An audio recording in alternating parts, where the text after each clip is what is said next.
Hello, everybody. It's Colin Ellis here, and welcome to another Culture and Coffee podcast. It's Monday, the 8th of November, and for the first time in a long time, the weekend, my daughter and I listened to Christmas music in the car on the way to and from IKEA. She really loves Christmas songs, and so do I. There's something weird about it, though, is that we're singing about, the cold and snow and mistletoe, none of which we do in Australia. We don't do cold and snow at Christmas. I haven't seen mistletoe in years, but not since my teenage years.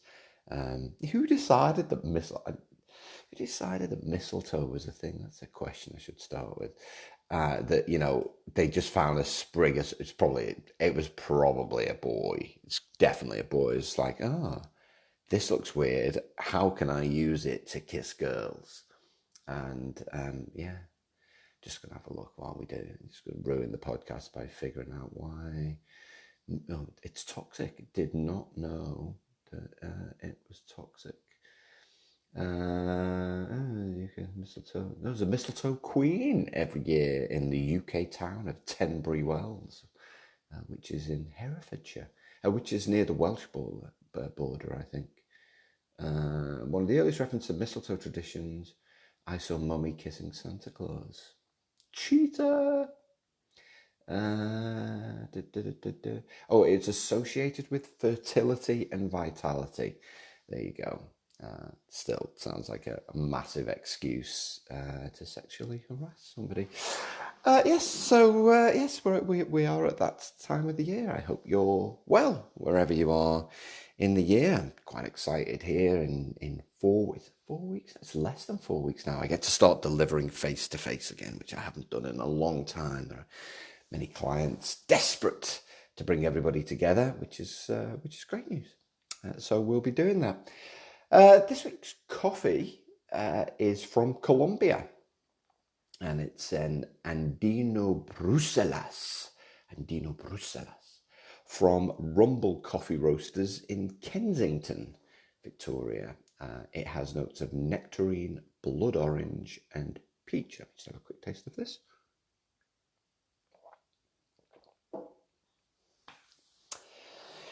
And very nice it is too. Still surprised at the number of coffee roasters in Kensington. Now, the difference with this week's beans, not that you would know because you're not drinking it, of course, but I am, is this is an espresso bean. And I know what you're thinking. You're thinking, but Colin, what's the difference between espresso and filter beans? Either that or you're thinking, Colin, we just don't care about this stuff at the beginning. I don't know why you go on so long about coffee and other stuff and use this as an opportunity for, kind of therapy on your family stuff. Can you just get to the Brilliant Jerks headline? I know you could be thinking that too, but most of you I know are thinking, what's the difference between espresso and filter? Firstly, it's espresso, E-S, it's espresso, not espresso. Have you ever had anyone who does that? Oh, I love my espressos. Like, well, if you love them, you'd say it properly. My other favourite is, I think I might have mentioned this before. I love a big coffee. And then I'll go and get a latte. It's like, so you love hot milk is what you love. So it's espresso, not espresso. I generally make it a rule not to hate another human being because it's a massive waste of my energy. But people who say espresso instead of espresso almost make the list with everybody associated with Liverpool Football Club. And cyclists who wear lycra for a 15-minute cycle to work. It's just so unnecessary.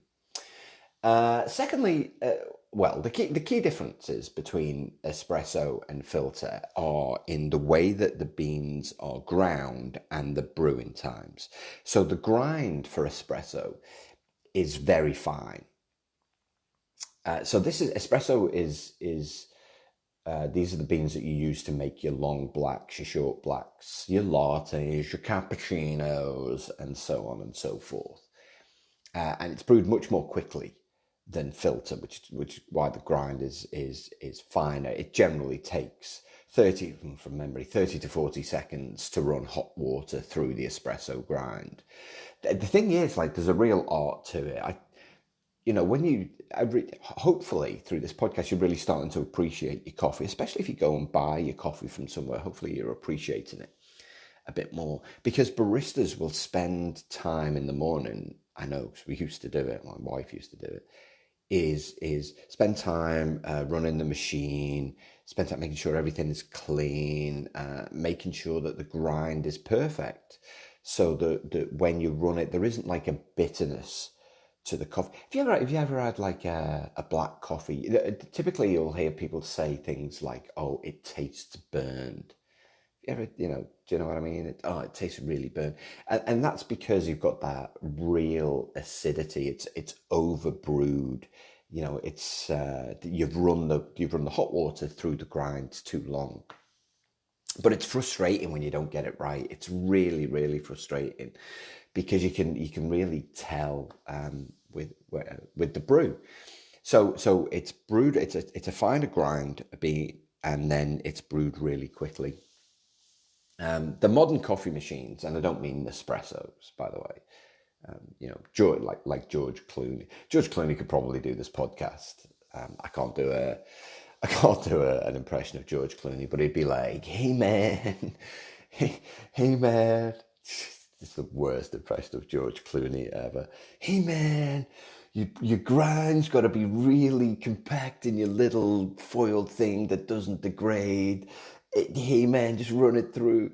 I'm slightly mad this morning. So I mean your Lamazoccos, your proper big coffee machines. They're beautiful, handmade. They're gorgeous, and they have some of them have timers now to do it for the exact time.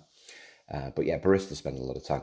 So that's espresso. Filter is a much coarser grind, and it's brewed over a longer period of time. Now, when I talk about longer period of time, I'm not talking about those pots of coffee in American diners that stay warm for hours. Like, it's the same, but not really. Proper filter coffee takes a few minutes to run through. You have to get the measure of the grind absolutely right otherwise it can taste too watery, or it can taste too strong. So there is an art to it, which you kind of master over time. When I'm filling up our machine, you kind of get to grips with how much coffee to put in. Of course you do. So yeah, it takes a few minutes to drink, and then it's best drunk during its initial heat and phase, because each reheat tends to dull the flavour. So what if you get a filter coffee from your local coffee shop, which if they have filter on, I highly recommend you get it, because there's just a floral taste to it. It's sweeter, and I really love filter coffee. But after it's been there for a while, they'll chuck it out, make another batch. They won't just keep reheating it. Whereas in American diners, just keep it on heat all day, and eventually it just tastes like dirty dishwater. That's if it ever tasted nice to begin with. The best analogy I heard was that espresso is like a spirit, like a whiskey, whereas a filter is more like wine. And yes, filter is my preference because of the aromatic nature of it. Espresso can be a bit more acidic. It's definitely stronger. I remember one of the things, talking about this at the weekend actually, because can't wait to start traveling again. And we went to Italy, and I want, as you do when you're on holiday, like never holiday with me because I have these random ideas, is I wanted to get up early, and I wanted to kind of witness or be part of the Italian going to work experience. This is a bunch of years ago now. And that's just what I wanted. So we got up super early to kind of witness the rush hour. And it was so cool because everyone was going past on their Vespers, and so many scooters in Italy.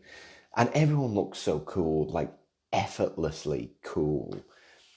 And just found this little random coffee bar in the middle of Florence. Beautiful. It was a lovely warm day. We were just sat there, just kind of observing things. And these guys would just come in, stand up at the coffee bar. The guy would run through a little double espresso, and they'd be shouting at each other, but they're passionate about something in the football. Down is double espresso, and then go. And I had a double espresso there. Oh my gosh. was the strongest coffee I've ever had. Lovely, but strong. Italians do things way better than everybody else.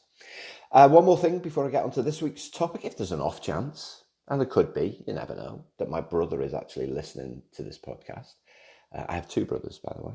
I'm the eldest. My youngest brother, Mark, turns 50 this week. So I wanted to use this podcast to say happy birthday to my brother. I can't believe my younger brother is 50. My other brother is Stephen. He's 6 years younger than me. But yeah, I can't believe my younger brother is 50. In the same way that I can't believe that it's been 40 years since Raiders of the Lost Ark. I know. Anyway, happy birthday, lad. Hope you have a good one. All right, let's talk about this week's topic. Brilliant jerks. Just going to have another sip of coffee before I get started on this. The thing is about brilliant jerks. What do I mean by brilliant jerk? So a brilliant jerk is somebody who's got all of the skills and all of the smarts to do the job, but just goes about it in the wrong way. Do you know what I mean? Just a bit of a dick every now and then, either behaviourally or from a performance perspective. And the thing is about brilliant jerk is we've all been one. There isn't a single person listening to this podcast who hasn't at some stage in their career been a brilliant jerk. And you know what? Some of you might even be them right now. Some of you might be like, today I'm going to be the most difficult person that I can be. We've all been there. We've all been there. We've all done that. I've definitely had my fair share of being a brilliant jerk when I was a younger man. I remember my first real management job. Well, no, it wasn't really my first. I suppose it was really actually where I had full autonomy. I remember going to my boss and telling him my team were idiots. I remember telling him that, and he was so funny because I recognize it now as empathy.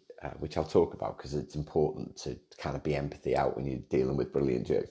But he just like, why do you think that? And he let me rant on for about 5 minutes. And he's like, here's the thing. It's like, they're not idiots, you are.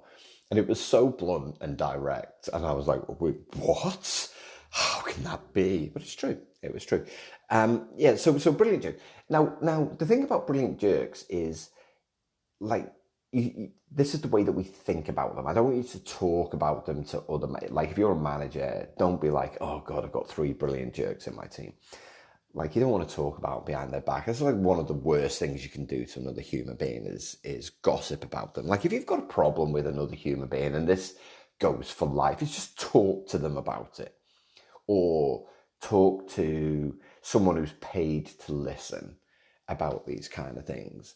Otherwise you're just going to go through life without ever dealing with the stuff that's hard. Because when you deal with the stuff that's hard, that's where we grow. I mentioned this in the past.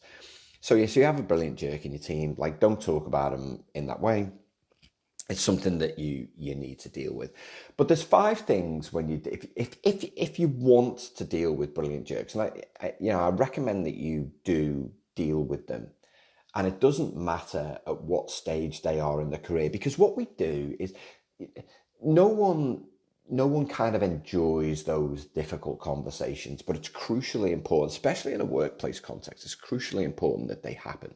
Otherwise, as a group of people, we never bond. As a group of people, we never set the tone for the kind of people that we need to be in order to achieve our results. And as a manager, you lose integrity by not dealing with those things. Now, if after listening to this podcast, you're like, oh man, I've got to have a difficult conversation, the best time to do it is always now.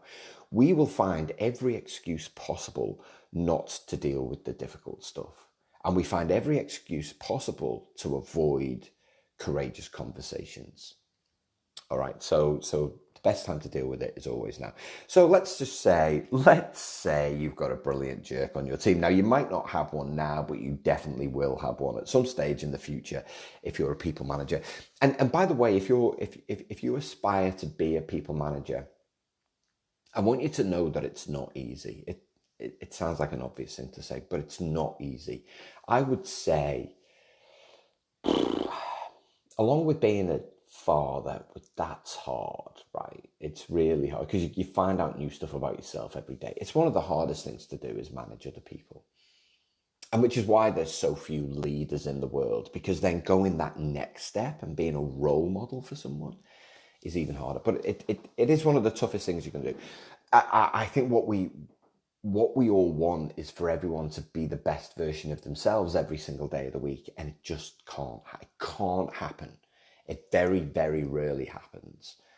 But it can happen. You can create an environment where everyone can bring the best selves to work. And a big part of that is dealing with brilliant jerks. You've got to know that people don't want to be the worst version of themselves. They don't wake up in the morning deciding that they're going to be brilliant jerks. They're generally pulled down by the people around them. So the five things, I suppose 5 things you need to know to handle brilliant jerks is the first one is be empathy out. That's always the first one. Don't get angry with them and exasperated with them. Be empathy out.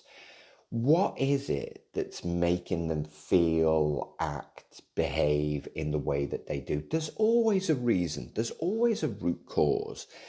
And it's your job as a manager to get to that.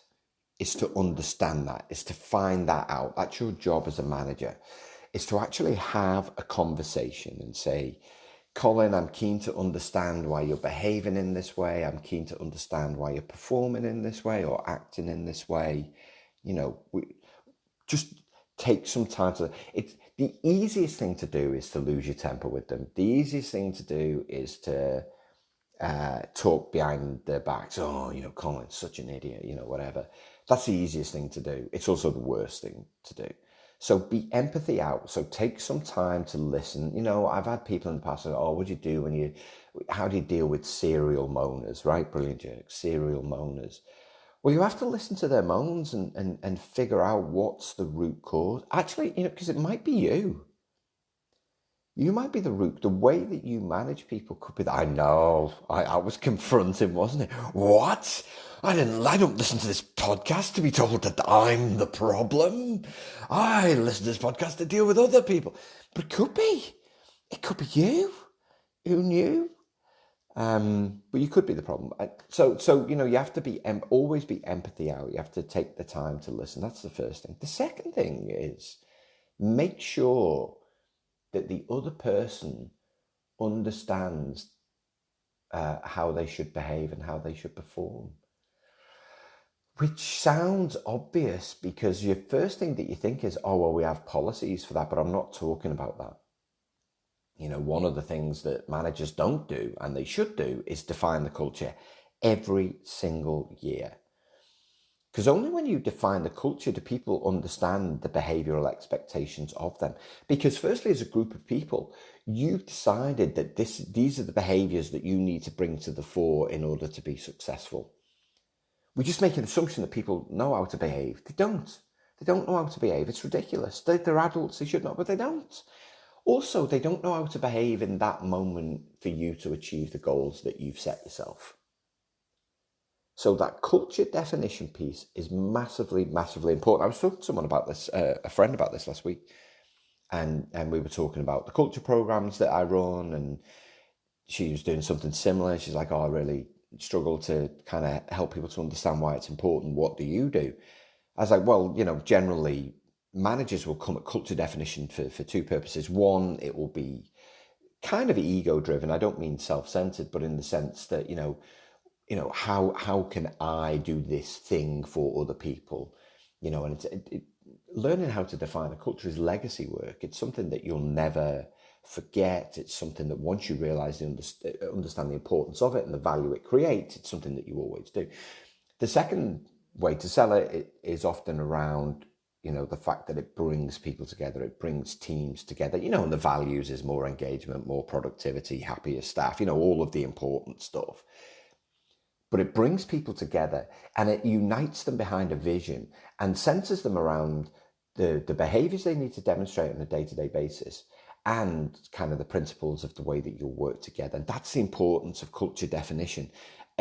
Every year you're bringing people, and you should always have a team building day. Like if you're not having a team building day, then you're missing out on that crucial crucial piece of the jigsaw, and you just assume that everybody knows what's required. They don't. And this piece is important because you need to keep bringing them back, the brilliant jerks, back to this to say, this is what we agreed. Now, if your organization has got a set of values, your culture definition defines the mechanics of how you live the values, right? That's what your culture definition piece does say, through these behaviors and these principles of the way that we'll collaborate, this is how we demonstrate the values. And so you want to be able to draw people back to that to say, this is what we agreed. This is how we agreed to behave. You need that marker in the ground so that everybody is being treated in exactly the same way and everyone's got that same level of understanding. And at that point, what you can do is the third thing as a manager was set expectations really, really well. Okay, so once you set expectations out, I'm going to do a future podcast. I'll probably get the chance to do it before Christmas, actually, on setting great expectations, because it's not a skill that we know how to do. All right, so it's not something you taught at manager school. For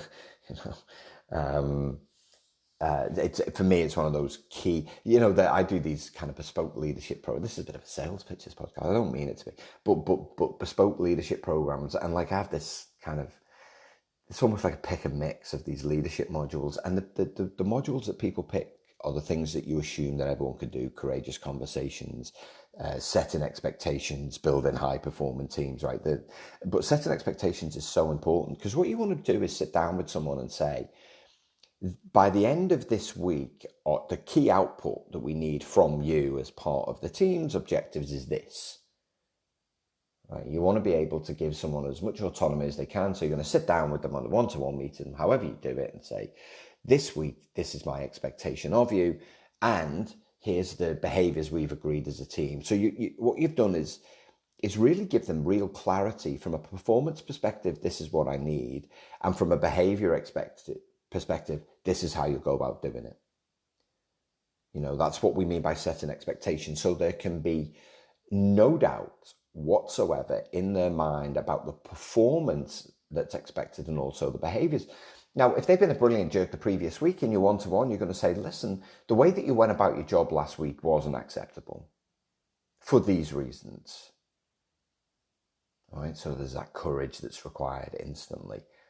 But remember, you've got to do it. If you want it, you've got to treat everyone with fairness and equity, which means that you can't let someone, through their performance and behavior, undermine what the team's trying to achieve. It reflects badly on you and will have a detrimental effect on the morale and the culture of the team.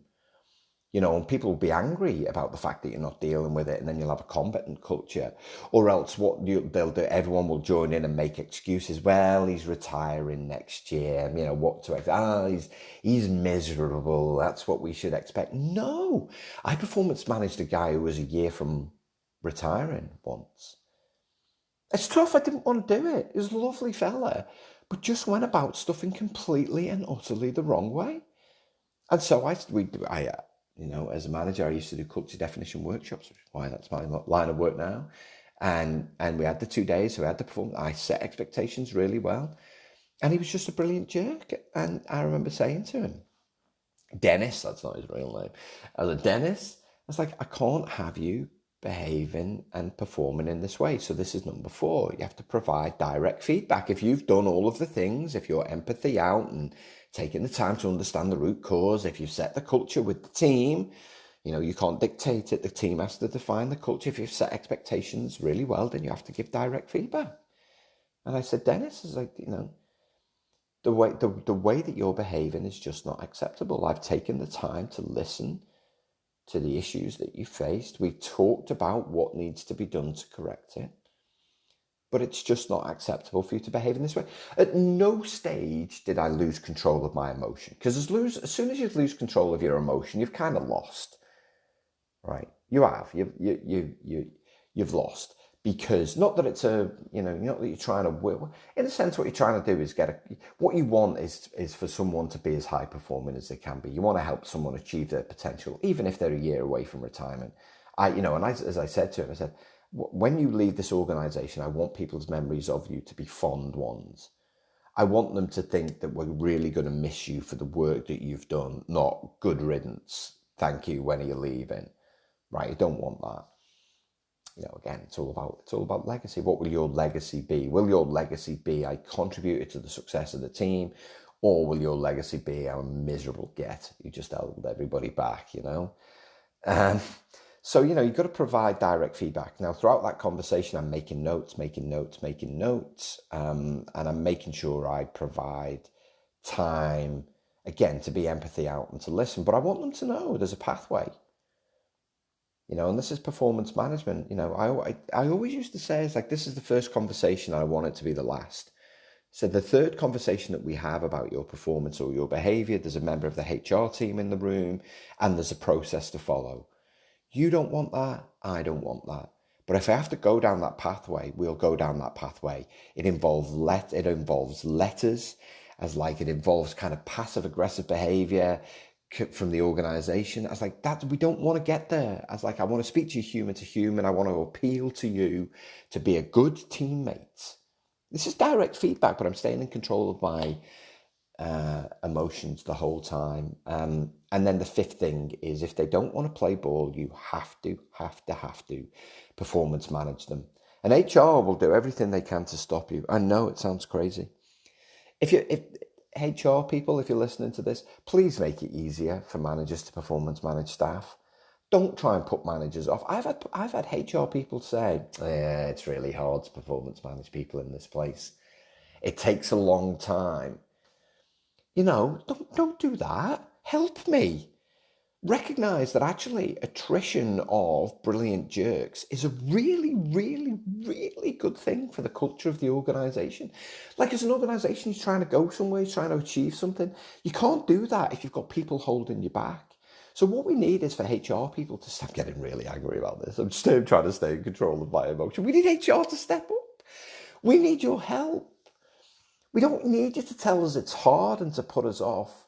We need you to go, okay, good. Here's some principles of performance management. Here's the pathway. It's 3 conversations. You've had your 3, it's another 3. Don't make it take 6 months. It's, it should take a month at best. Because if they're not going to be able to change in a month, what makes you think they're going to be able to change in 3 months, 6 months, 9 months, 12 months? They're not. And it's not about threat. It's not. But you want them to understand the consequences of their behavior and performance. And if they don't want to up their game, if they don't want to stop being a brilliant jerk, then this isn't the place for them.